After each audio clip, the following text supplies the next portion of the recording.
I'll go first. Chief Modlin, would you agree that the cartels currently exercise significant control over who is allowed to illegally cross in between the ports of entry? Chairman, thank you. What I see in Tucson sector, my experience is that no one crosses the border in Tucson sector without going through the cartels. It's, in the past, if you don't mind me expounding just a little bit, in my career started in San Diego, it was not uncommon for migrants to make it to the border and then just cross and then try to do the best they could. In Tucson sector, everything south of the border is controlled by the cartels. So do the cartels try to overwhelm Border Patrol agents by illegally crossing large groups of individuals at a single time? Yes, sir. So what we see, although that is very rare in Tucson sector, maybe once or twice a week we'll see a group of about 100 people, sort of what we refer to as a give-up group, that gives up in a very remote area. And of course, when that happens, our first priority is to get to that group, sort of triage that group, determine if there's vulnerable populations in that group. But these locations could potentially be hours from the nearest paved road. So to get that group out of there takes a tremendous amount of personnel, which leaves other areas vulnerable. Right. As you mentioned, it takes significant law enforcement to respond to those large groups. Have these crossings of large groups gotten more frequent over the last couple of years? Sir, in my experience in the Tucson sector, it has gone up a little bit. However, the biggest change that we've seen in the Tucson sector, as I mentioned in my opening statement, is really the task saturation. What they're doing to us out there is a newer tactic, which is to break what used to be traditionally groups of maybe 10 to 20, which Border Patrol agents are trained to be able to apprehend a group of 10 to 20 people.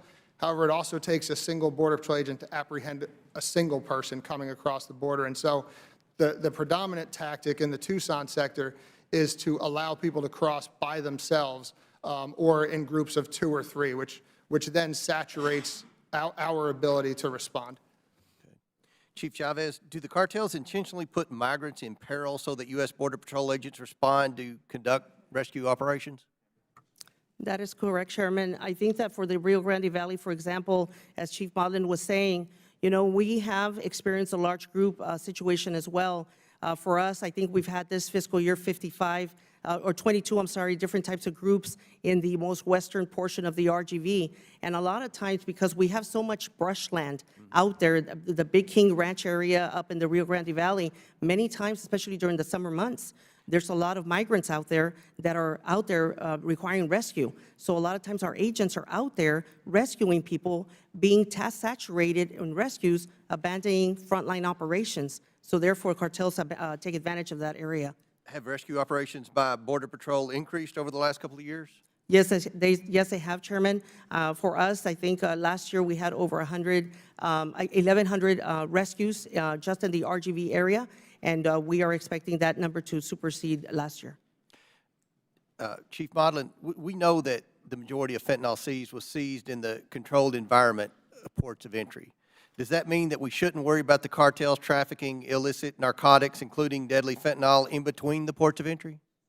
Chairman, what I can tell you from my experience in Tucson sector is last year we seized about 700 pounds of fentanyl. To give you an idea, based on the lethality of a dose of fentanyl, that's enough to kill everyone in Arizona 21 times, or basically half the population of the United States. And that was encountered, 52% of that, so the majority of that was encountered in the field. So that is predominantly being backpacked across the border. The other 48% was caught at our immigration checkpoints, sir.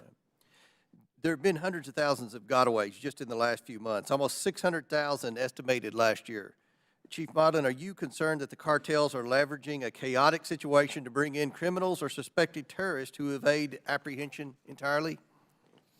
Sir, gotaways are incredibly important. Tucson sector has seen a lot of them. As I described earlier, that process of task saturating us does leave areas vulnerable and then allows people to cross that we're aware of in the case of a gotaway, but we just literally can't get there to apprehend them. I think the other concern is the sort of unknown amount of gotaways, the people that we don't see. I do know that Tucson sector years ago, about 10 or 15 years ago, had a significant laydown of technology. So Tucson sector does have an incredible amount of situational awareness And so we are aware of the folks that are getting away.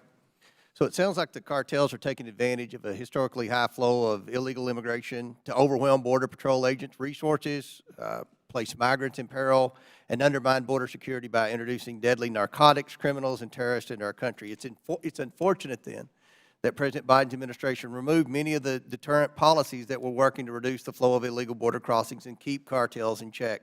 For 2 years, we've watched the crisis unfold with little oversight. No longer. With that, I yield